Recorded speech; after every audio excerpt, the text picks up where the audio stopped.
It's a very serious conversation. Anti-Semitism in the simplest form is the hatred of Jews. I was on a flight to Jerusalem when October 7th happened. It was horrific, and I'm really sorry. Yeah. But, and there should not be a but. I wish we could just stand here and mourn with you and grieve with you. So I don't want to invalidate the trauma. I believe it's just traumatic what happened. But from a Palestinian perspective, history didn't start October 7th. We have to make sure that when we speak, we begin to speak from a place of love and not hate. You know what I'm saying? Try to not come from all our biases in such a manner that we just begin to push our race and our beliefs more than we push the love of Christ. You know, as an African American, we live this every day.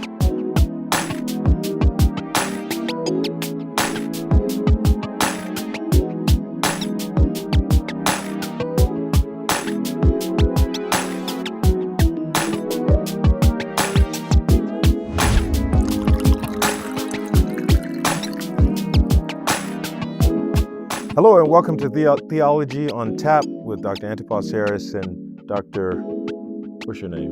Willard Maxwell. You act like you can't talk. Now, everybody knows that he's the joker between the two. You were talking, I thought you were going to roll with it. Go ahead, man. You good?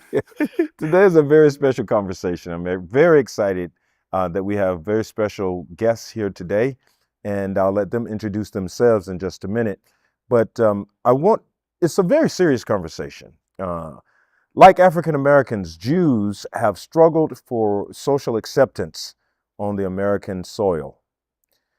Whether Jim Crow's KKK or Unite the Right rally organized by armed white nationalists in Charlottesville, anti-Semitism continues to plague our nation. Also, American Palestinians, along with Muslims, are experiencing the onslaught of bigotry and hate. Whether 9/11 or the current crisis in the Middle East, the uptick of anti-Palestinian hate and Islamophobia are real. While our guests are a Jewish representative and a Palestinian, the focus of our conversation is racial and religious hate as manifested here in the United States of America. We will not take on the specifics of the crisis in the Middle East in this particular conversation, but we recognize that this crisis has stirred up hate in this country. That is the focus of our concern. The American promise is freedom and justice for all. Hate has no place in this nation or the world. We are here to raise awareness that American ideals are being challenged. People are suffering, even silently. All of us are here because we care about our communities and our collective society.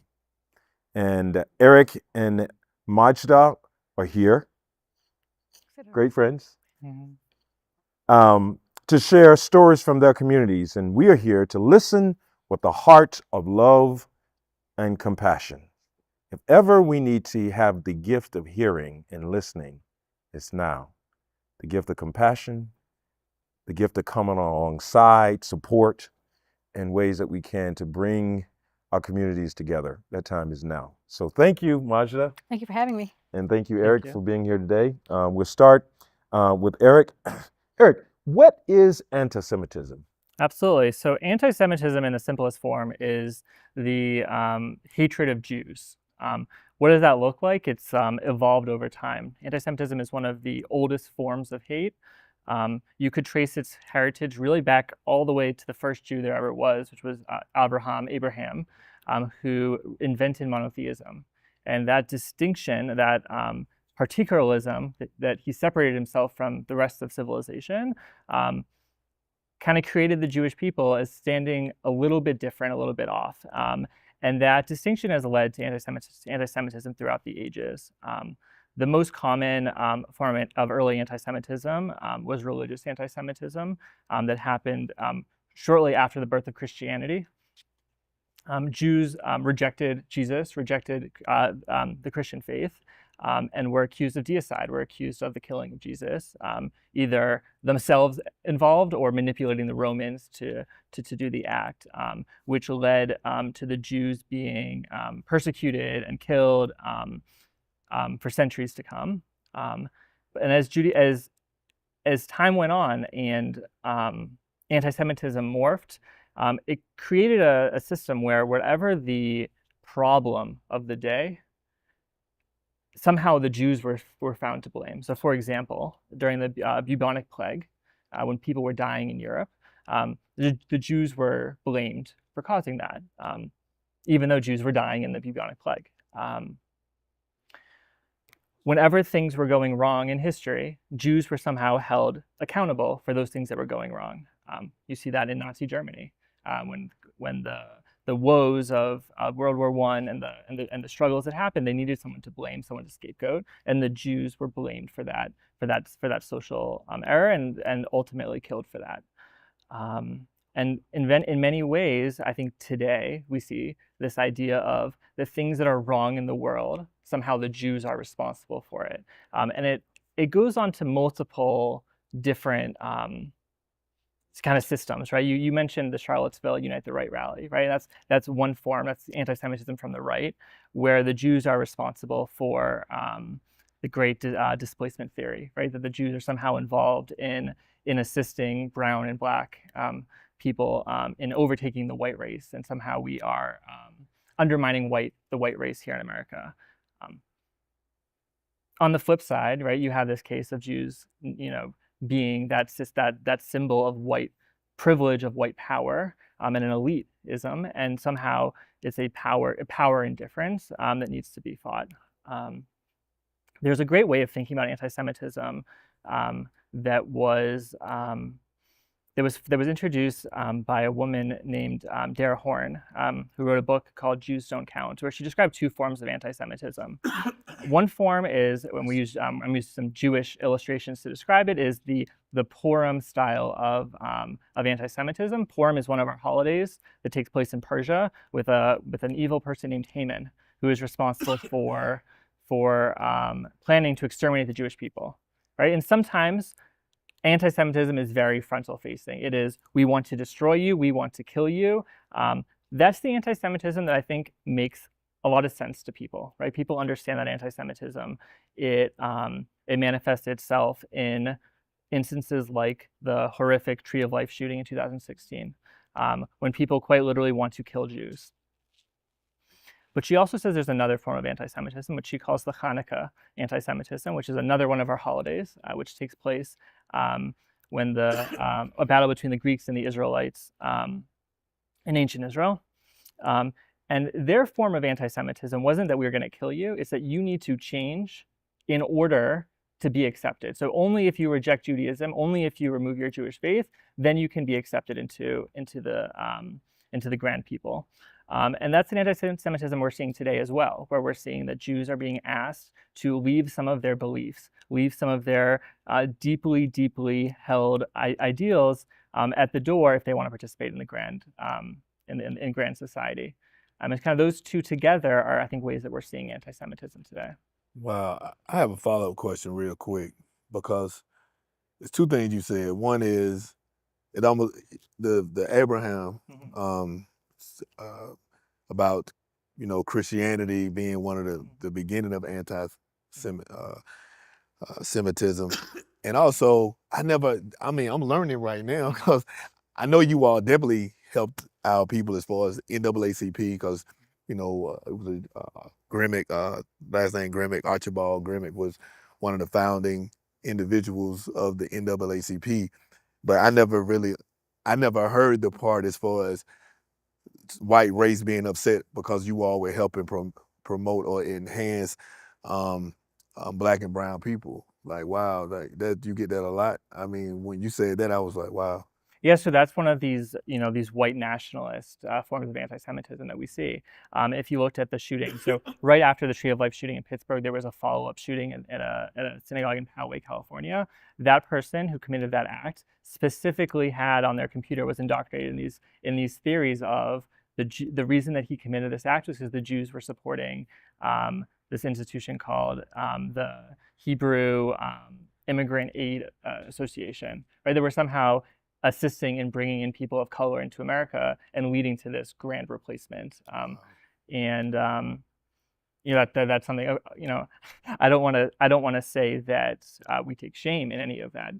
As Jews, we believe firmly in the belief in uplifting all American citizens of every color. Good. I'll just share one other thing, which is I think people forget this, and because there's some high-profile Jews. Jews are often seen as being bigger than we actually are. We make up 2% of the American population. Right? We are tiny. We make up 0.02% of world population. There are very, very few Jews in this world. If you did a link of world religions, the most important religions in the world, even though everyone would say Jewish, probably number 3, we don't compare on the list. And even though we make up 2% of the population here in America, we receive 55% of religious-based hate crime. And so there's a disconnect here, between the size of our population and what we actually, are accused of and what people think that we are. 2%. 2%, yeah. I'm learning a lot here, man. Thank you, Doc. I feel like I'm back at Oxford. I have a follow-up question here. You said that a lot of the anti-Semitism sort of born out of the first century with the idea that Jews killed Jesus. Can you talk a little bit more about sort of that perspective, and if you believe that if there's a sentiment that somehow Christianity today sort of, I guess this is a hard question, but is continually reinforcing that idea? Yeah, so I can't speak too much about what Christianity today is reinforcing. I can tell you that with certainty as Jews, we do not believe that we were at all responsible for the killing of Jesus. Jesus was a Jew.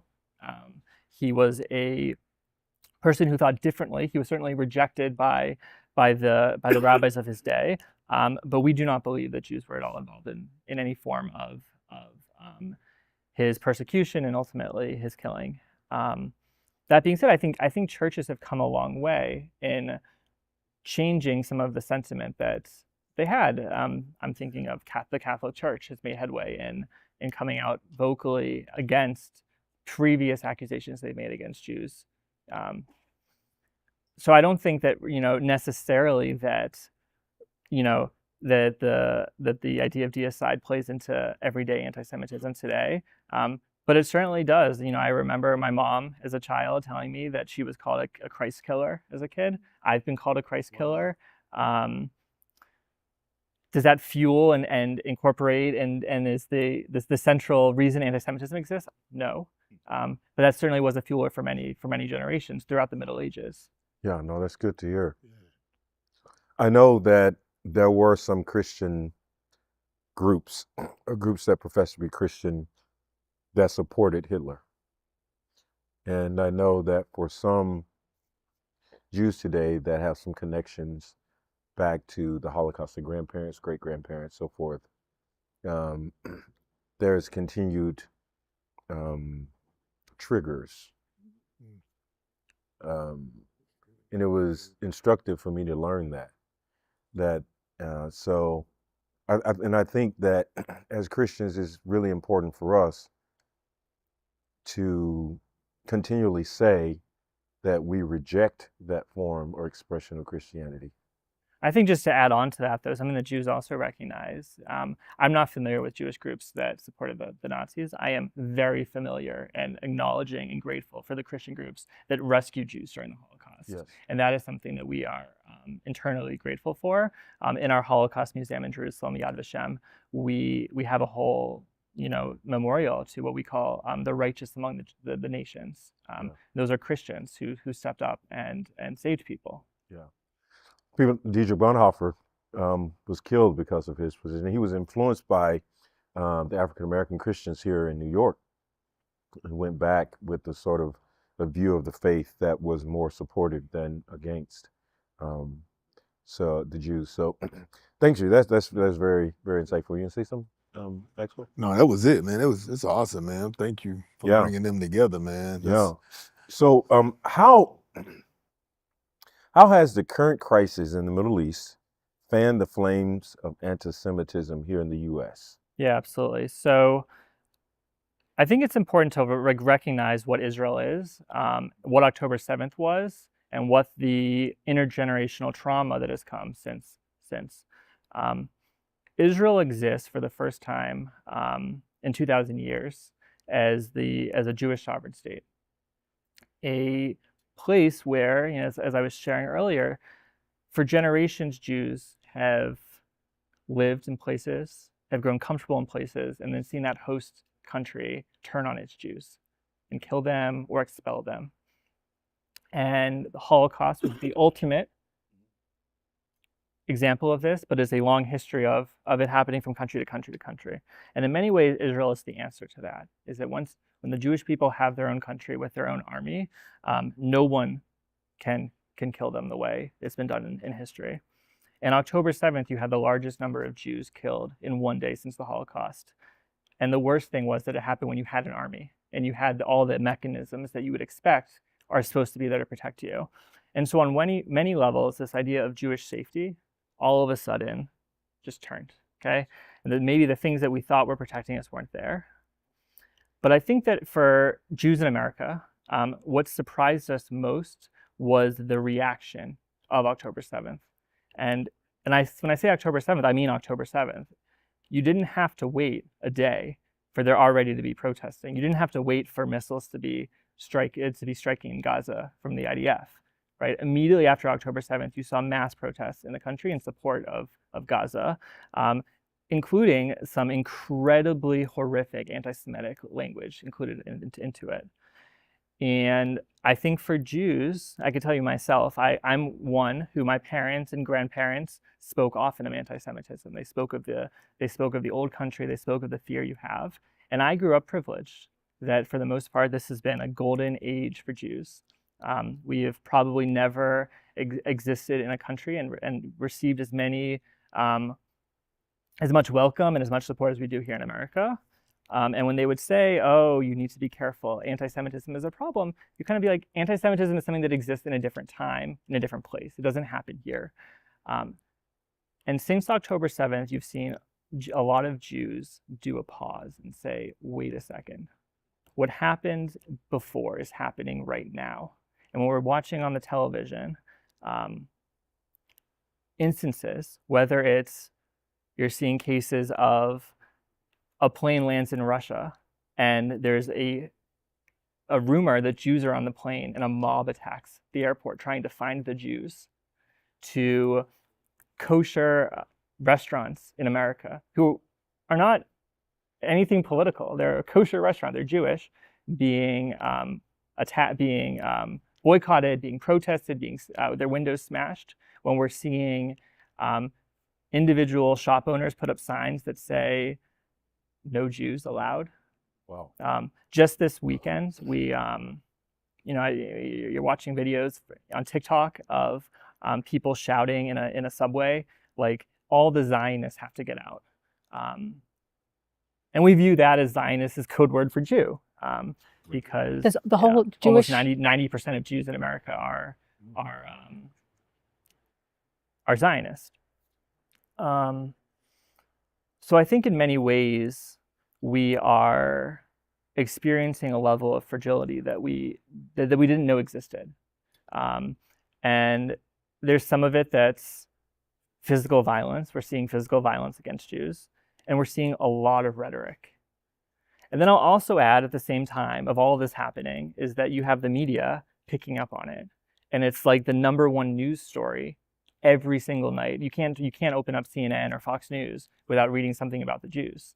And I remember turning to my wife and I was like, when can they stop talking about us? And so I think in many ways, you're just feeling this constant onslaught, this constant criticism, this constant, saying that you can't be who you are.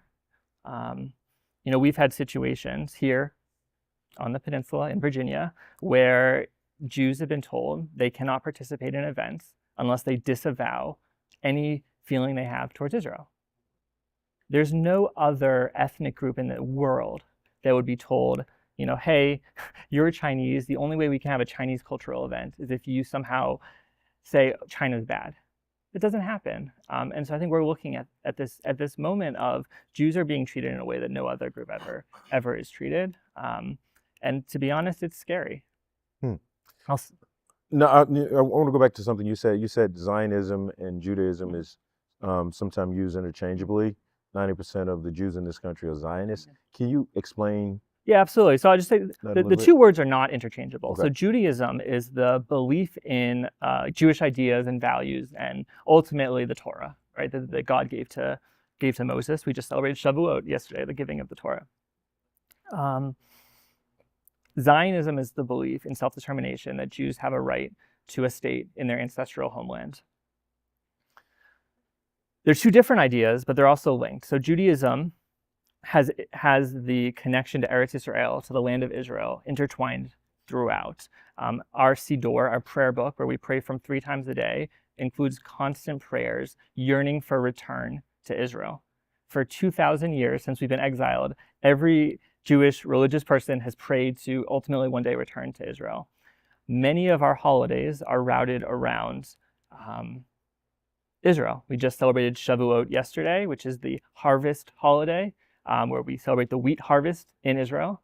On Passover, which we celebrated a couple months ago, we celebrate the exodus from Egypt, the leaving, the freedom from Egypt, but at the same time, the journey to Israel. Mhm. And we end our service on Passover as L'Shana Haba B'Yerushalayim. Next year, may we celebrate in Jerusalem. So all of many of our traditions and cultural celebrations are all linked to the land of Israel. I would even suggest Judaism, which comes from the word Judah. Judah is the kingdom of Judah. Everything about Judaism is linked to Israel. As I shared, close to 90% of Jews say that believing in Israel is an essential part of their Jewish identity. It is linked. I think it's challenging at this moment, especially on news media, when they'll find the one or two Jews who disagree with that, say no, there's nothing Jewish about Israel. It's just not. It's not factually true. Mhm. It is not the belief of most Jews in America. That being said, I think because we're having a conversation about anti-Semitism, I think it's important to also realize that criticism of the state of Israel is not anti-Semitic. You should be allowed to disagree with Israel. Hence, if you go to any cafe in Tel Aviv, you will find lots of Jews criticizing the decisions of the government of Israel. If you sit around my Shabbat table, we will spend our time criticizing the government of Israel. Where it draws a distinction in our minds is when you hold Israel to a double standard that you wouldn't hold any other country to. When you put Israel on a pedestal and say that no, it does not have the right to defend itself, and that you are criticizing actions that you don't criticize other countries for. I think that's where we as Jews, we raise our eyebrows and say, well, what's going on here? What's happening in Gaza is horrific. It is unconscionable, the loss of life that is happening for Palestinians living in Gaza.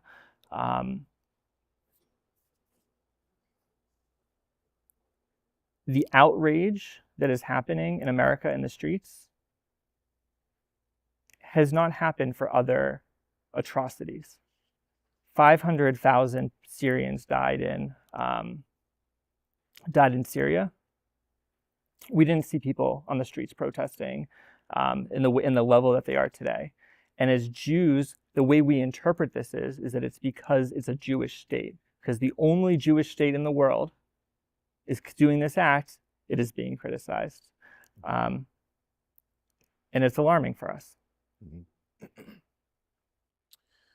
Now, how should non-Jews be allies in the fight against anti-Semitism, or is there a place for non-Jews to be to come alongside to address this issue? What does that look like? Yeah, it's a great question. So I'm just going to give a story, and again, the question's on anti-Semitism, but I believe that everyone has a role to play in fighting hate, whether it's anti-Semitism or Islamophobia or anti-Palestinianism or racism.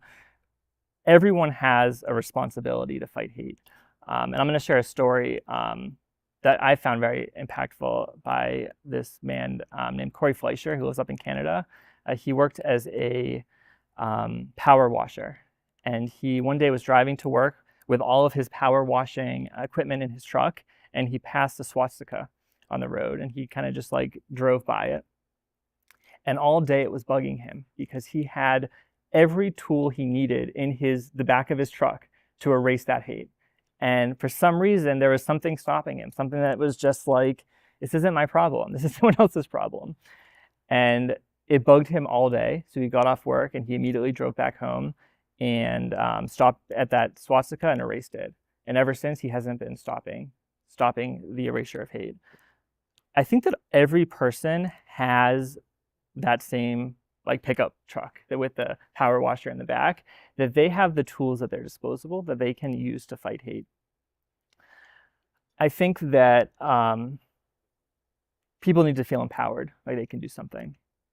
I think also there is a tendency to dismiss anti-Semitism, that anti-Semitism isn't real. It isn't as bad as you make it out to be. I think what people need to do is recognize that when Jews are saying there's something wrong, like, listen to us. I can't tell you, so part of my work with the United Jewish Community is that we're kind of the first call whenever there's an anti-Semitic incident on the peninsula. And I have countless conversations with school principals and teachers and different civic leaders. And there's always a tendency to downplay it. There was a situation I was dealing with recently where a swastika was being drawn on a Jewish student's desk at school. And there was only one swastika on this one Jewish student's desk. It happened in one of our cities that have very few Jews. This might have been the only Jewish student. The first time it happened, I said, well, how do they know it was because he's Jewish? Maybe they're just drawing swastikas around, which I would argue, like, well, that's also a problem. Then it happened a second time. It took 3 times before the school recognized that, oh, wait a second, maybe there is a linkage between this being a Jewish student and hate happening. So I think the most important thing is, like, don't dismiss it. Like, anti-Semitism is real. It affects real people. It keeps us up at night. I am a father of 3 children. I have 2 boys. We wear kippahs on our head, these little head coverings. We can't hide that we're Jewish, right? It terrifies me that my kids, we walk around and what is going to happen to them. Many Jews are making the decision to hide their symbols. This is kind of the model that we saw years and years ago in France and England, which had an anti-Semitism problem much, much earlier, where, you know, if I went to France, I would wear a baseball hat because it's that unsafe. In America, you're starting to get these feelings where Jews are questioning whether they wear a kippah on their head. Most notably on college campuses, there's been a big question of, do you wear your Hillel shirt? Hillel is the Jewish club on campus. I was recently talking with some students, like they don't even feel like they can say the word Hillel in public of fear of what might happen to them, what's going to be said to them. And I guess I went off track a little bit here, but my point is that anti-Semitism is real and it's happening. And the number one thing is to listen. I think that you should never, if someone's saying there's a problem, say, oh no, it's not, it's in your head. Yeah, you're absolutely spot on with that. You know, as an African American, we live this every day. My ex-wife was a teacher at the time, and she's mixed Hispanic, and so she was headed to work one day, and she apparently accidentally cut off a guy, and he rolled his window down and gave her the middle finger and said, "You effing N-word." And she had never been called that all of her life, and she cried all day. Those types of stories happen all the time. Sort of microaggressions. So I know that the feeling of living always aware of who you are, It's why sometimes we say black church. I mean, why can't just be church? Because there's something particular about it being black that makes it what it is, over against a world that is against it, being against blackness. So I can relate to that. You got something to say about that? Well, this is good for me because, and I know we need to get to Ms. Majda, but this is good for me because my interpretation, because when someone's going through something, I respect it, because a lot of times people still don't believe black people get shot by the police when you still see them on TV getting shot by the police with their hands up and no weapons. And you wonder, how can this white person go out here and kill 20 people and get arrested alive, and a gentleman who hadn't even committed a crime, is dead. And so, and a lot of times when you say certain things, some of the people in different cultures say it doesn't happen. And my thing is the same thing you just said when you said, if a Jew person tell you this happens, if a Palestinian tell you this happens, if a black person tell you it happens, it happens. Because if you respect that person and you feel like you respect their personality, you respect their character, when we say it happening, it's happening. So to hear this is because black comedians, preachers, a lot of us, they'll say, man, don't say nothing about Jews, because, I mean, not even if it's a joke. Like, I'm talking about when you joking, because you joke about cultures when you a comedian. I'm just gonna stick with the comedian piece right now. A lot of times, you hear Dave Chappelle or you hear Chris Rock, they be like, I don't know if I need to say this, because, if you say something about black people, Palestinian people, white people, a lot of people scared to talk about Jews because they feel like that's when they'll get canceled, even though it's a joke. So to hear you say that is education for me, because I knew you all, I know you all go through things like we go through things. I know the Palestinians go through things as we go through things, but to hear your perspective is definitely new to me, and I'm definitely learning something in this episode right now, because I would think that I'll always hear, like with Jamal and other preachers, that kind of say we need to help both sides, help the Jews and the Palestinians. You hear a lot of people criticize them to say, no, Israel is a chosen nation, so why are you siding with the Palestinians at all? And I say, no, we're not siding with anyone. We don't want to deal with hate. We don't want to deal with unnecessary onslaught. We don't want to see Palestinians killing Jews or Jews killing Palestinians or anyone killing anyone. But a lot of times when you say it out loud, if you're on the side of, or if you're saying something to defend the Palestinians, a lot of times you get more flack for that. So to hear that from you is not a great thing to hear, but to hear your pain and you go through it is enlightening for me, because I really didn't know that you all went through that. I feel like a white person, when they say they don't know, be going through something. But at least I can admit that I don't know. You know what I'm saying? Like, I didn't know. So I definitely, I apologize for my ignorance, as far as, I didn't say anything like, oh, I hate Jews or anything wrong. But in my mind, just my thought patterns, I would think that the Palestinian was going through more, because people always call you all the chosen people, going by the Bible or whatnot. And anytime I heard anybody say anything to side with the Palestinians, I always heard more hate than if someone says something on the side of the Jews. So I'm just glad you enlightening me and educating me. So thank you for being I think that there's transparent. I think there's elements in, again, I'm not the expert on Christianity. You guys certainly are. I think that there are differences in the way that Christian denominations approach Jews. I'm not so I talking think about, I'm talking about people, period. people, period. Yeah.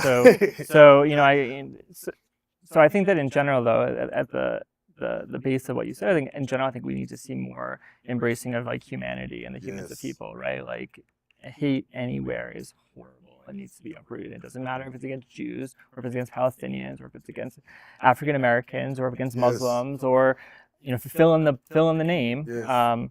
We need to be taking a stand, and it doesn't matter on a conflict. And at the end of the day, there's a conflict happening thousands of miles away that is horrible and Terrible. and ultimately will end in peace soon with the return of hostages. However, Hold on. Do you really think the peace, once the hostages, what happens then? Like this, Do I think, or do I yearn? not yearn, but like not just the hostages. Like Yeah. we can't go back to before Yeah. October 7th either. Yeah. Like we cannot go back. And I think maybe that's, I'm sorry. No, Sorry no, to no, interrupt. no. We need a dialogue. No, 'cause, that I yeah, think I'm that on a is, free spirit. listen, I was on a flight to Jerusalem when October 7th Yeah. happened. It was horrific. And I'm really sorry. Yeah. But, and there should not be a but. I wish we could just stand here and mourn with you and grieve with you. So I don't want to invalidate the trauma. I believe it's just traumatic what happened. But from a Palestinian perspective, history didn't start October 7th. The violence and the no peace, we didn't have peace before October 7th. There was violence before October 7th in the West Bank. The settlers and things that were happening. We have a very far right government right now. I'm from Jerusalem, and so I saw the violence differently. But you know, since '48, Palestinians have not had peace, and that is something that we cannot ignore in this discussion either. If we're going to have peace, then let's have peace, and we have to talk about Israel as it is created today. As a, you know, I understand the Jewish people want to have a safe place. I understand that. I understand that thought process after the Holocaust. But as a Palestinian, many feel that came on the back of Palestinians. I didn't immigrate to Jerusalem. I was born there, and so were my parents, and so were their parents. I have roots there. You have Jewish roots there, but I'm from there, and we have to address that part. There will be no peace unless we talk about how do we live in that small piece of land between the Jordan River and the Mediterranean Sea.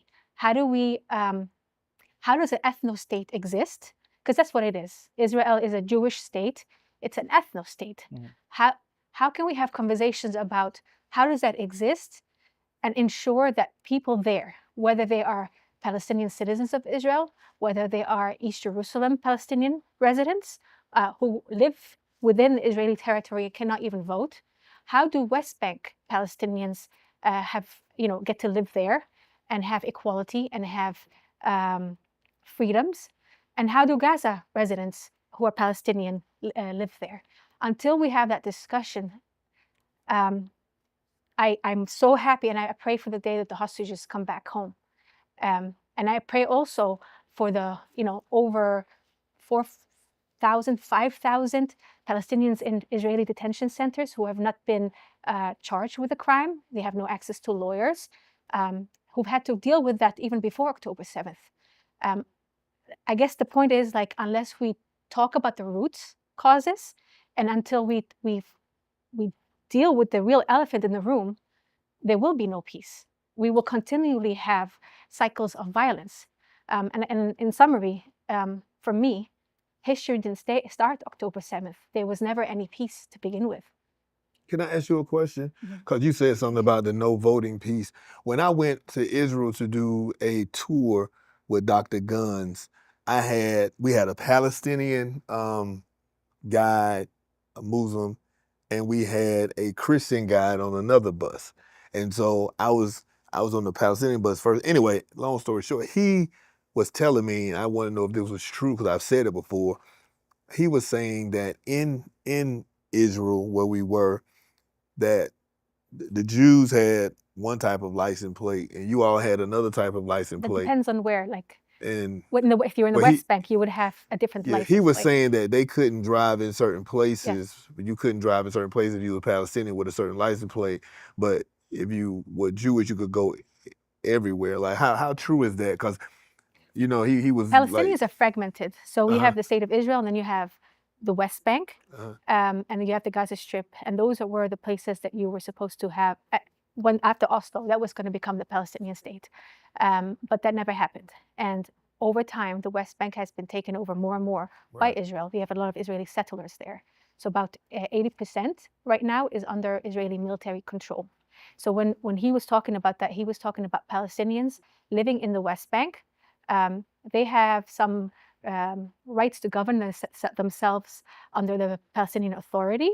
But the big picture is they are under the Israeli military rule. So whatever comes in, whatever comes out, the Israeli military controls. Whatever the population registry is controlled by Israel. Movement is also controlled by Israel.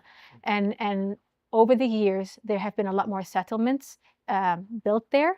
And those are Israeli Jews who live there. And so they yes, build roads for security purposes, they would say, where they can drive and Palestinians can drive. But that is the West Bank. But then you'll have the East Jerusalem residents.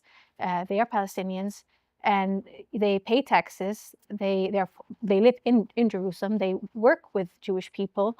They have a lot more benefits and freedoms than, let's say, a Palestinian in the West Bank, and definitely more freedoms than a Palestinian in Gaza, but they cannot vote in the government. So there's a lot of inequality there. Yeah, and that gets into a different conversation, the focus. How do you see, Maja, the anti-Palestinian hate sort of reverberating here in this country? Hate in the Palestinian, like the way we experience hate here, comes in different forms. Okay. You have hate in rhetoric, the language, the labeling that is used when talking about Palestinians. I would love to give. And actually, probably so I don't misspeak. I don't want to get sued. So you have somebody like Marjorie Taylor Greene. Okay. And in terms of labeling, she equates anyone in solidarity with Palestine with being pro-Hamas. You have Eric Bolling, a host at Newsmax. He said Palestinians are addicted to violence like an addict is addicted to drugs. In this man's opinion, we're never victims. We're always an aggressive people. You have Dan Gaynor. He's a freelance opinion editor at Fox News, and he called Palestinians and Arabs barbarian pigs. We're dirty animals. He said that on the news? Yes. Wow. You have Charles Kirk, the president of Turning Point USA, which is a Christian organization. He said last week that a vast majority of Muslims don't hold Western values, but rather have a medieval worldview. He also referred to Representative Ilhan Omar, who happens to be Muslim, as an active threat to the United States, who hates this country. And it's this language, it's used to create this perception in America about Palestinians and about Muslims. But the problem is it doesn't even stop there because it becomes violent. After October 7th, there was a 7-year-old boy in Illinois who's Palestinian, stabbed to death 26 times by his 7 years old, 26 times stabbed by his landlord, who in the police reports admitted that he was enraged because of news coverage. You had 3 Palestinian boys in Vermont who were taking a walk after Thanksgiving dinner. And one of them was visibly Palestinian. He was wearing a keffiyeh.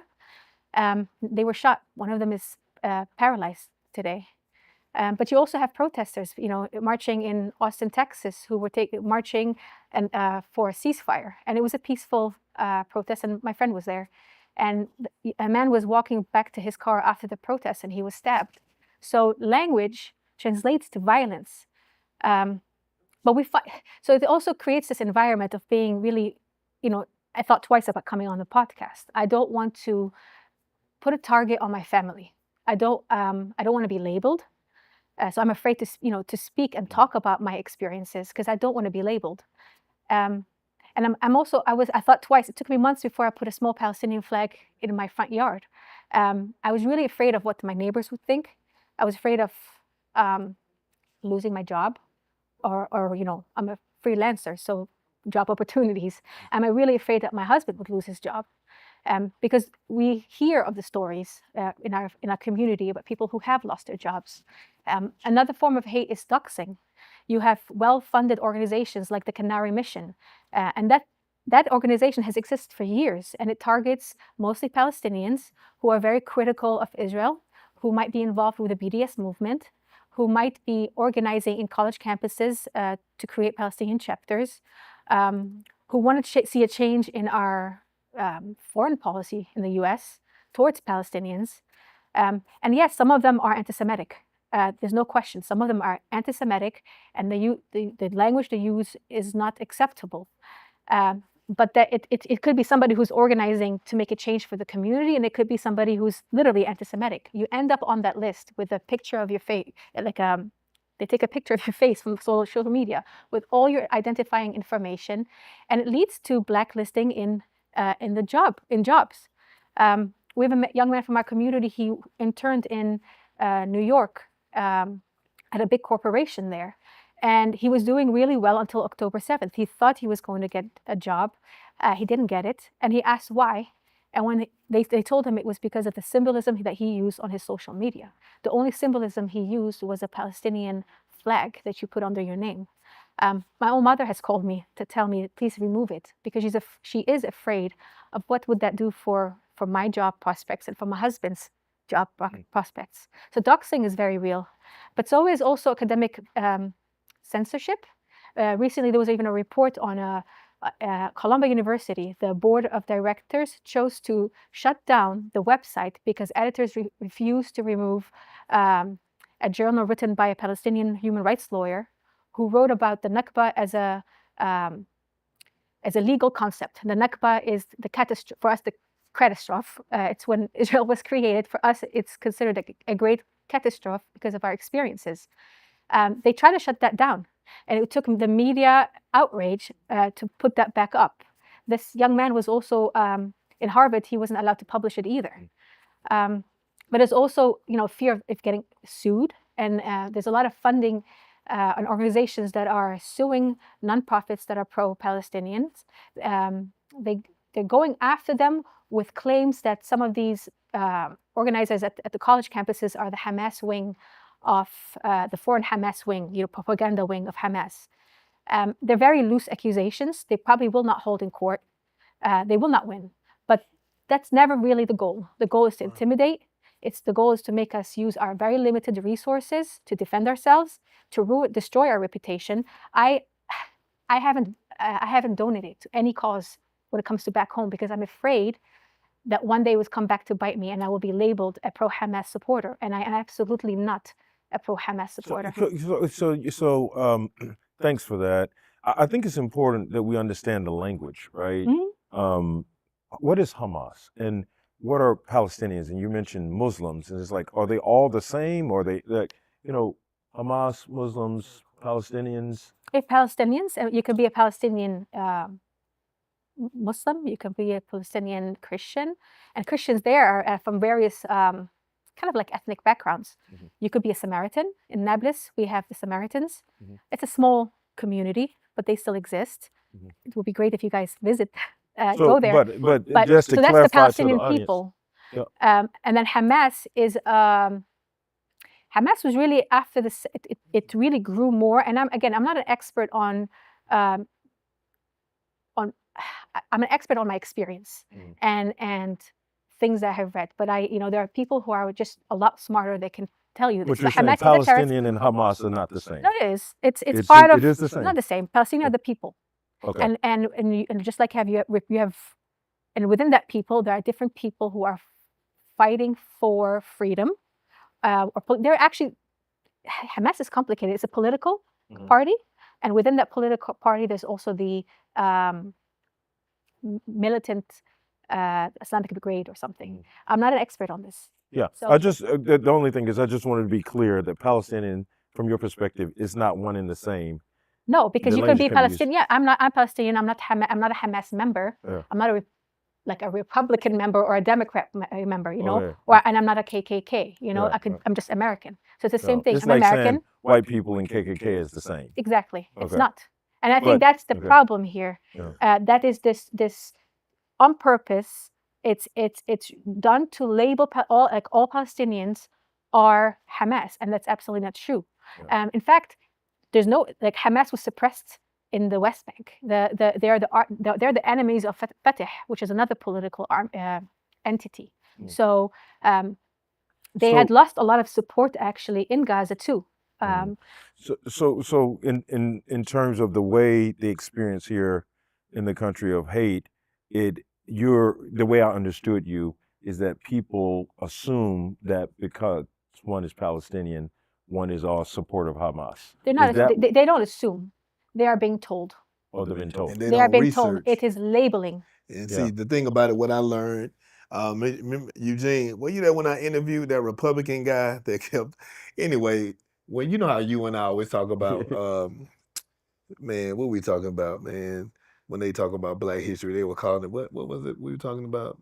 When they were trying to lump Black history into this, Black Panther? no, you know how they weaponize, anyway, not Black history, but oh man, when we kept saying it was a study, man. Critical race theory? Critical race theory. Oh, okay. So yeah. we talked about critical race theory. Oh. The Republican, he actually thought, he was like, no, critical race theory, that's Black history. I said, it's not. And then when we talked about it, just like he just educated me right now about what they go through, and she's educating people, I had to let him know that critical racism was a theory and it's not Black history. And so he got quiet, and when I started talking about him, and we and he understood I knew what I was talking about, he was like, wow, they weaponize it, right? The people that bring it up, I think they already know the true answers. But they get those individuals who just listen to every word that come out of their mouth because they look up to them, and they just put out certain rhetoric, like you're saying, to weaponize it, to make the Jews hate the Palestinians hate the Jews, because so many people, when you look at racism, it definitely benefits the top 2% people that make all the money. I mean, when you look at racism, if we really was to come together and the middle class and the people who weren't controlling a lot of economics to come together, why are we not making stop signs? Why are we not making the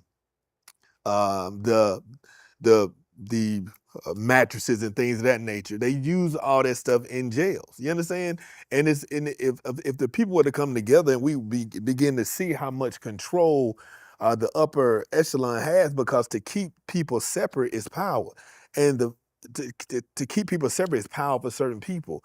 And what irritates me about our society is we always say, "Oh wow, we got something in common. We both went over to Oxford over the summer. Oh, me and him had something in common. We both have on dress shoes." And people always try to bring the commonalities.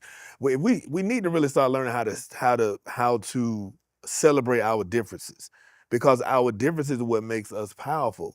Because if you could do the same thing I could do, then what's the point of me? What benefit do I have from you, and what benefit do you have from me? And I'm saying that to say this. When you said you were scared to come on here, I was wondering.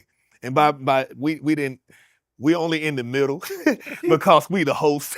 We don't have them on the side because we think they're gonna fight each other. Let me go ahead and get that elephant out the room. We don't think they're gonna fight each other. We just are together because we hosted, and they want and our cameraman want us in the middle. So, but for you both to come on here is a testament to your character and your boldness, because I'm sure some people are going to be mad. Wow, why were you on the show with a Palestinian? Some of your people are going to be like, why were you on the show with a Jew? And to come together and try to discuss and get down to the bottom of this is just bold. And I know I was going to wait to the end of the show to say this, but once you said that, it triggered me, because this is a bold move you have. To sit up here and say, I want to talk about the issues, because when you want to talk about the issues of why you're going through and why you feel like the history didn't start in October, it started years ago when you all felt like you were being pushed out of your own land. And for you to say, you don't like the atrocities that's going on in Gaza, and I'm sure some of your people are going to be upset because some people are so extreme. So I just got to just say thanks to my host. I know we're in the middle of this show. For you to bring a Palestinian and a Jew together is a flipping phenomenal thing, because I'm learning so much. And I know you I know you really being careful. You got all this stuff written down because you don't want to say nothing wrong, but it's just such powerful to me. I'm learning so much from both sides. But here's the thing. This should be ordinary. We live in a country where we all belong. And if people don't feel like they belong in this world, and we can't fix all of the challenges, but we can listen to people's stories about how they experience trauma. Yes. And we Black. Right. You know you what can't it's like. hide, right? You have to Whether I put something on my head or not, you see me. You know what I'm saying?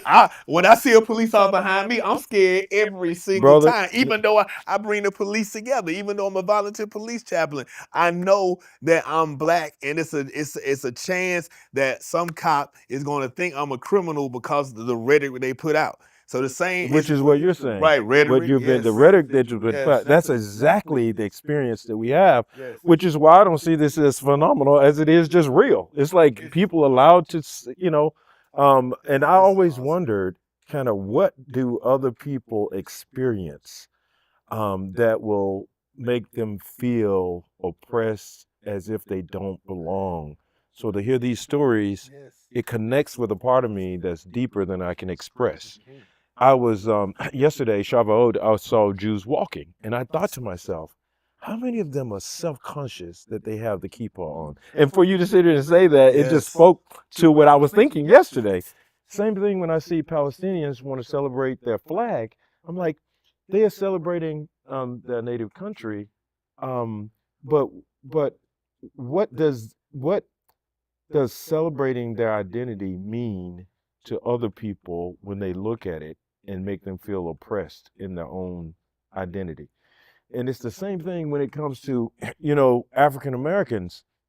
For a long time, I wouldn't wear Africa around my neck. I wouldn't associate with the nation for fear that people are going to think, oh, he's a radical black person and he's trying to make some political statement. So I couldn't even, and I went to Ghana and it changed my life.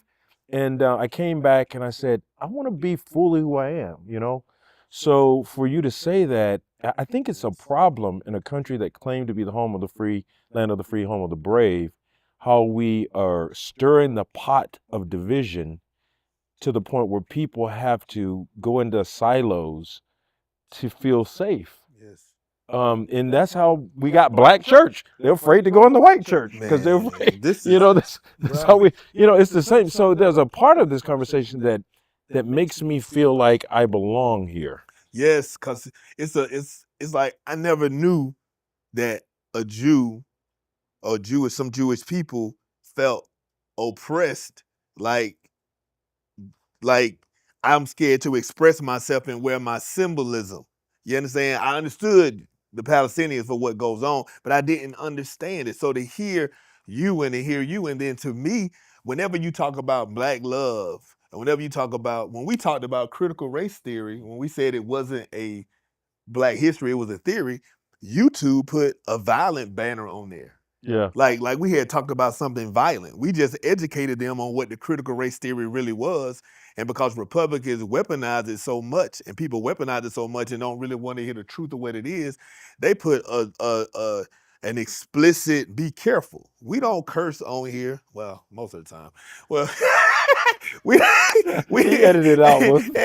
No, he don't. So we definitely don't promote violence. So to have that explicit, be careful, you need to be 17 or older to listen to this, when we just talked about the critical race theory. Yeah. So I understand what you go through, because everyone says we supposed to be the melting pot, but are we really the melting pot, or are we the separate pot? Because no one really wants you to embrace your culture, to me, sometimes, unless it's just white America. And America was started on people who were outcast from their other countries. It ain't like they were the elite individuals who everybody wanted to be there. They were the people that the king didn't want in the country anyway. But yet when other people migrate here or immigrate or migrate here and become immigrants or whatnot, then you want to down them because you feel like they should have stayed where they were. Well, you didn't.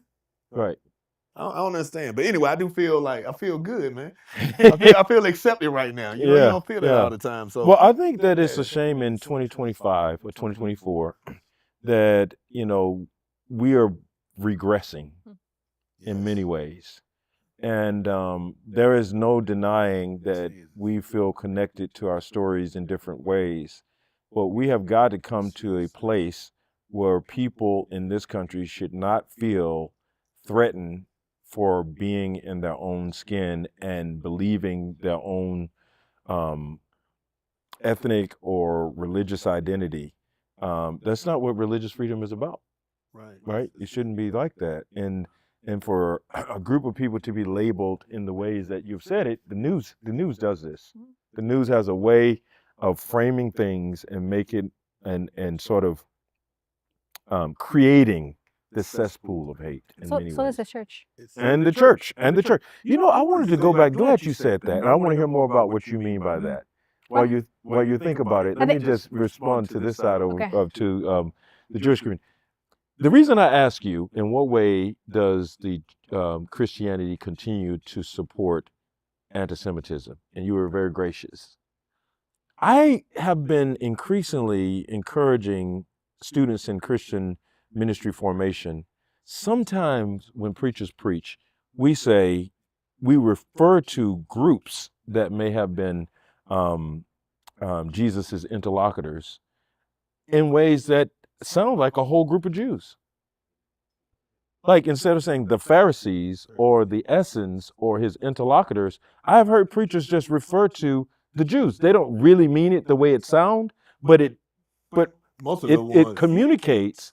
Most of those are the ones that don't really read their Bible, so they don't really be knowing Pharisees and Sadducees and the Sanhedrin. They don't understand all that. So go ahead, but you're right. That's what they do. Point they put is, everybody in the same pot. but my point is that those subtle ways contribute to the big problem that we have. If language matters, it does. How we refer, that's why I said Hamas and Palestinian, because language matters. You know, I don't want to try to say American. Oh, he's a Republican because he's American. I am not. I knew you. Yeah. No, he might be, but I'm not. But I'm just saying. Whatever. See how the rhetoric, you see how he coming at me with language. See, he would do it to his own people. Man. I know, but my point I digress. But and there's nothing wrong with being if one is. I'm just saying that the two are Democrat and American. They're not the same. So there are nuances there, right? There are particularities there that I don't think we give the benefit of other people, right? And the meaningfulness of one's tradition and their history and what formed them is part of who they are. And sometimes that's held in tension, right? Sometimes it's held in tension. And I think that we have to become a more sophisticated society where we can hold that intention and maintain the unity and the love and have the conversations that are necessary for clarity. So thank you. Were you going to say something about how Christians? Now, you're a Christian, right? Yeah, Christian Palestinian. Christian Palestinian. Okay. So how do I'm not a Palestinian Christian. I'm just asking. Oh, we can. Who cares? I'm Really, just right? messing with you. Go ahead. He said language matters. Here's the thing: the church doesn't even most of the church doesn't eat the churches in the Western world doesn't realize that there is such a thing as a Palestinian Christian. They don't realize that there are Christians in Gaza, that there's churches in Gaza, and that there's schools in Gaza that are Christian run.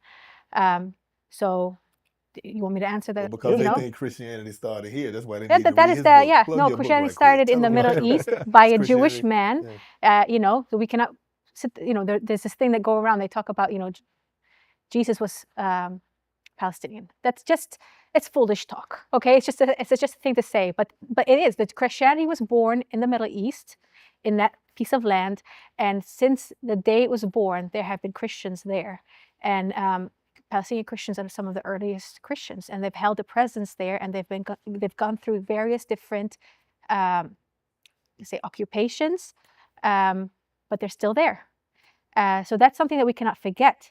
To be Palestinian Christian, it's to be discredited, it's to be silenced, it's to be ignored. Yes, sir. Okay. It's to be ignored. I go to church and it's either complete silence or it's complete support, a very vocal, loud support for Israel. It's to listen to rhetoric, and what's hardest in the Christian world here is that they use scripture. They either are going to use scripture to demonize. The latest trend in today here is to talk about the Amalekites and compare the story of the Old Testament to what is going on now. Amalekites, if people don't know this, the Amalekites are in the Old Testament. They're the enemies of Israel, and God tells Saul, go out and kill them all. Kill the men, kill the women, kill the children, kill the livestock. Don't leave anything behind. And so when you have the Christian church use that in their language, and it's in newsletters sent to all their followers, what you are doing is giving divine sanction on the modern state of Israel to do as it pleases. It's not loving to the Palestinians. It's also not loving to the people of Israel today. It's I would using just add to that yeah. that I think there's some Israeli leaders who have also used that Amalekite language, and it's also one of the most grievous examples of using text for this moment. Yeah. And it was used ill-wisely, and it needs to be immediately, in my opinion, stopped. So you use that to use genocidal language, and we just talked about it. This is not the first time in Western Christianity that we use scripture to promote the destruction of another people, or at least the harm. They did it to the Jewish people in Europe. They did it over and over again, actually. They did it to the Native Americans here. The Puritans used that kind of language. They use it to subjugate the Black people in America. They use scripture to do this. So one asks, does the Western church ever learn its lesson of using language to dehumanize other people? That is my number one question. But it's also, unfortunately, it's using scripture to manipulate. And it's something I myself have to work through and to unlearn. It's this using this Old Testament again of, I will bless those who bless you. I will curse those who curse you. And they take the you and they put it again into this secular modern state of Israel. And so you have this fear. And I had it for years as a Christian because I was actually highly influenced by Zionist theology. I was afraid. There were things in my soul that I knew was wrong, things that I experienced. I was raised in Jerusalem.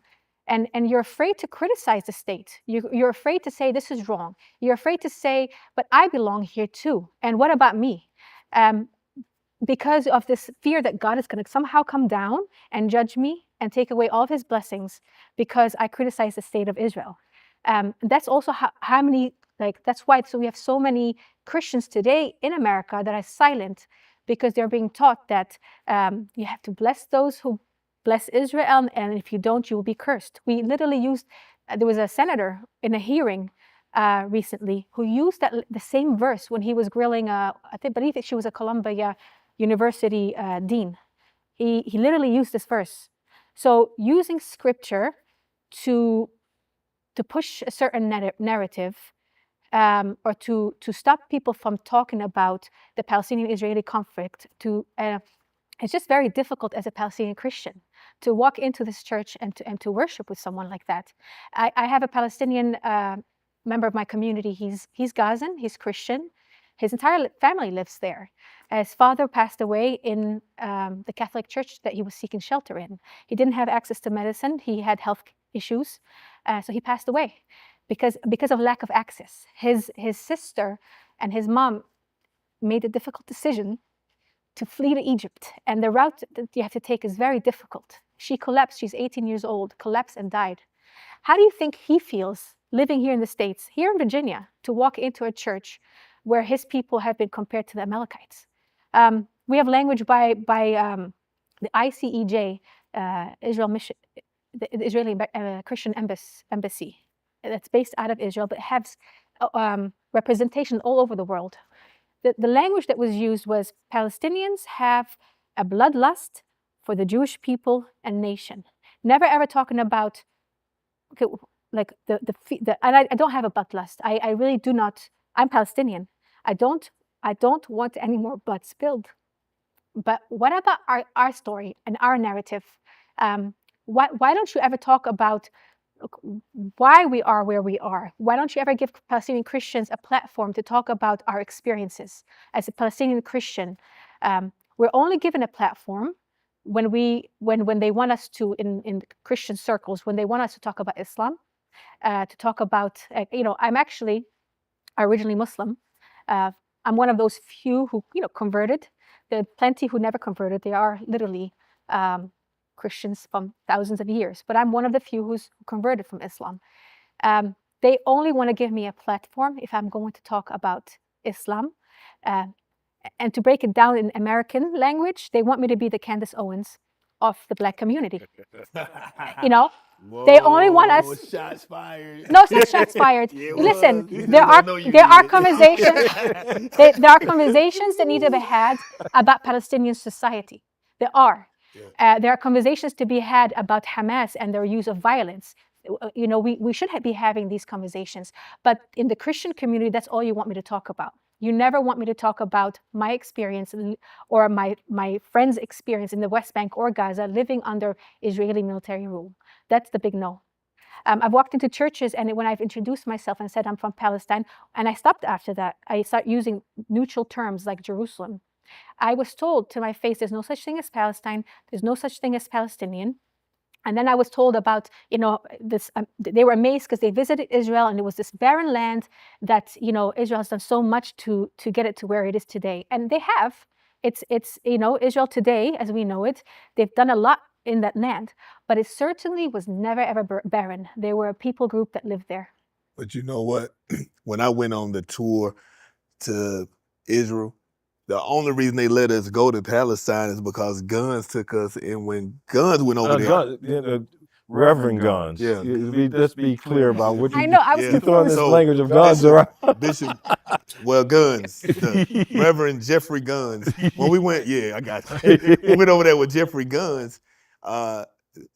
Education Opportunity is it's an organization there that gives you these tours.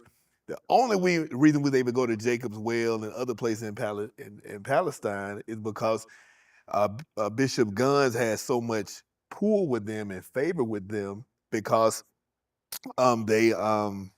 because he pretty much single-handedly kept them in business when there was some war times going on before. He still was taking trips over there, and so they kept the business going.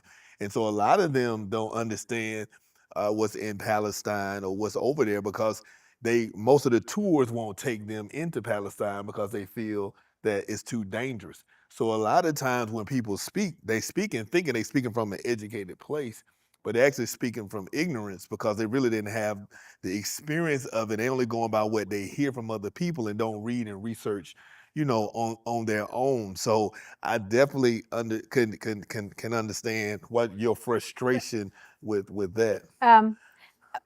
To add to that, I think because after the Holocaust, the Christian Zionism as a theology permeates the American churches, whether they know it or not. Yeah. And I think that is the issue. And it's unfortunate because Christian Zionism it's almost like a political theology that is more concerned about ushering the Messiah, you know, the second coming of the Messiah and end times than it is kingdom building.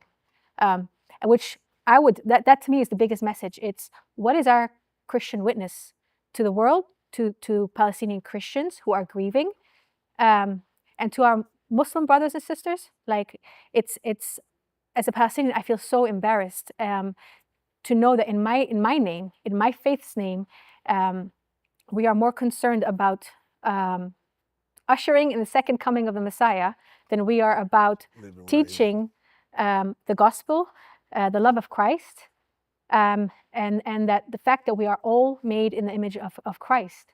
And I wish that there were more Christian leaders that will give Palestinians a place to have a platform to share their narrative, but they would also guard their language because they've really harmed the Christian witness in the Middle East. But I'm gonna tell you another thing that's going on.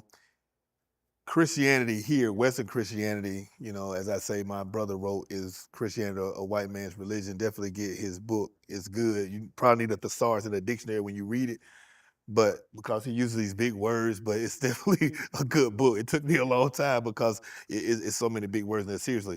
But when you think about the weaponization of Christianity, it's been weaponized here. First of all, people think Christianity started here. I'm glad you said where it started. It did not start in the West. We think it started in the West because the dominant culture says it. The dominant culture, Christians aren't thinking about the Jewish person, not thinking about the black person, not thinking about the Palestinian. Even the image of Christ, the white, blue-eyed Jesus, has been weaponized. First of all, God said, don't even make no images of me. But we do that because he understood that when you do it, you weaponize. And that's the Jesus that they know, and that's the Jesus that they want. Now, if you were to get up here and say vote for this person or vote for that person, you might lose your nonprofit because they say you can't do political things. Now you can bring candidates in, let them talk, but you can't tell them who to vote for. But when Trump was running, because he stood for the evangelical type representation of what they wanted, all the big time, a lot of niggas say all, say I almost did all, like yeah, I almost did all. A lot of the evangelical churches and pastors who I never seen involved in political things at all pulled together was telling everybody to vote for Trump.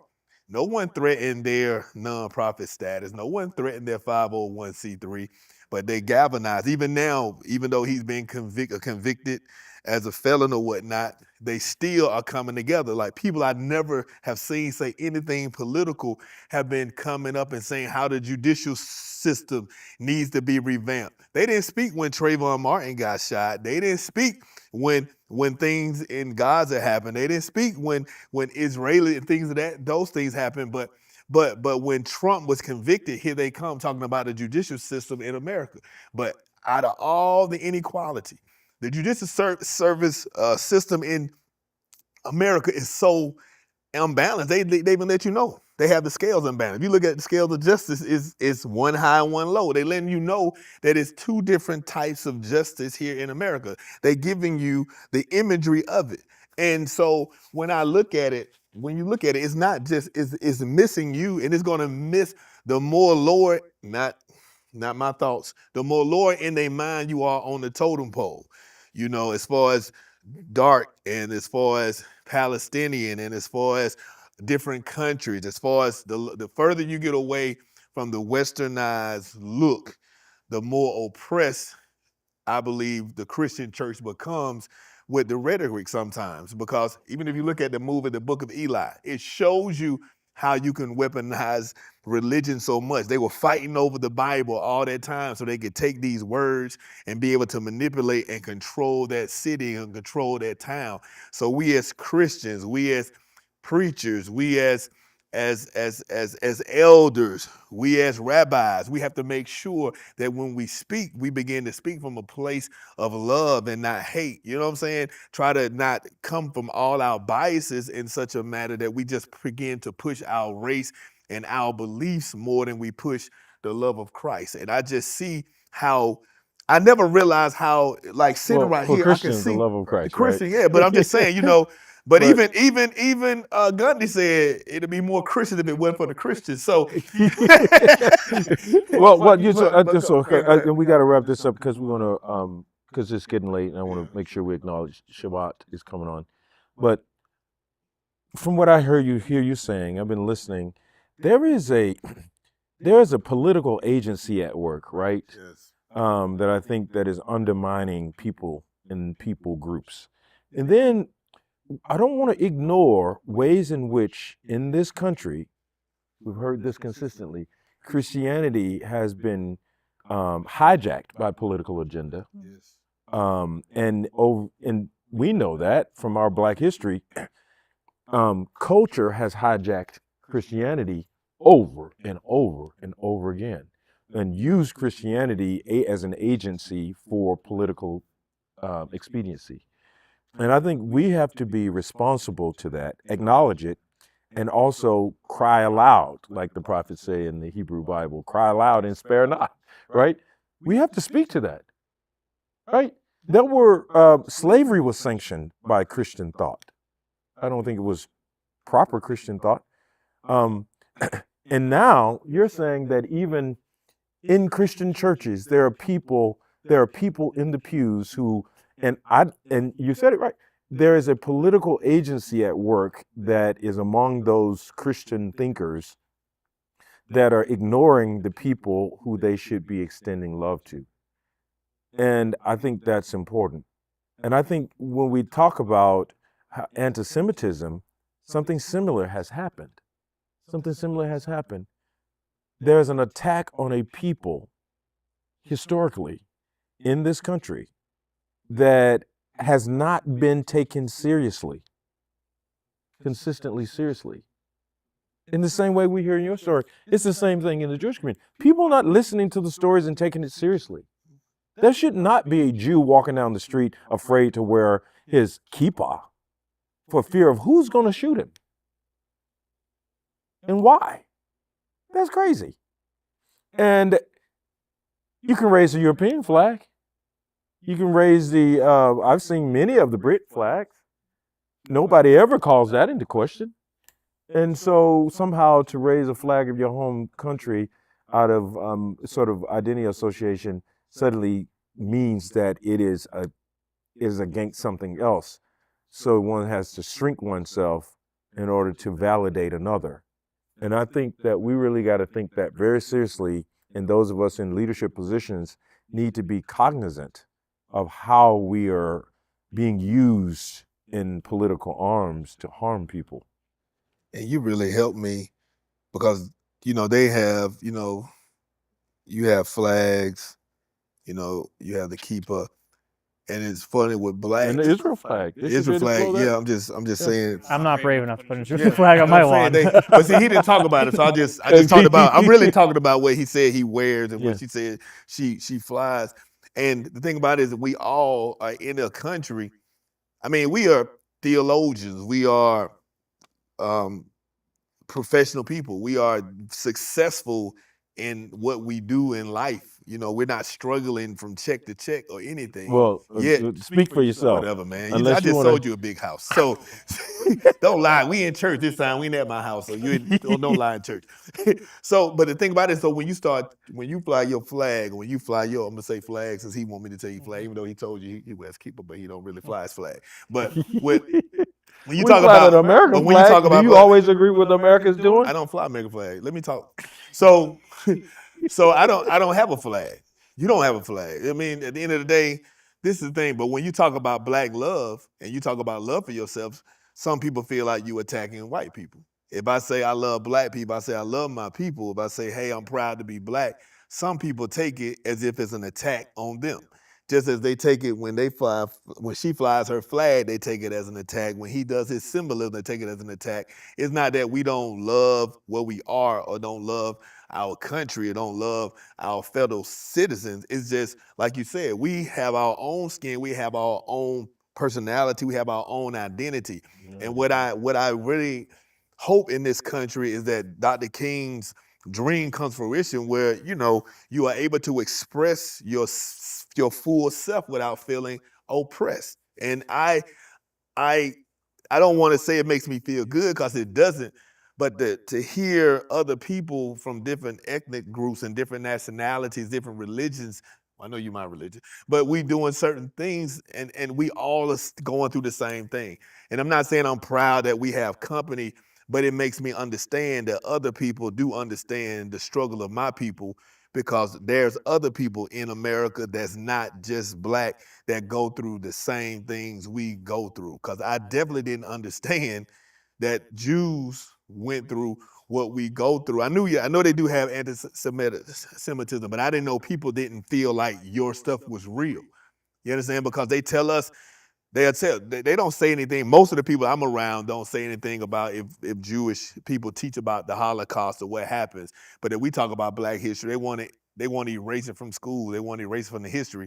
And when we remember that we came from slavery, they act like it's something we should just forget.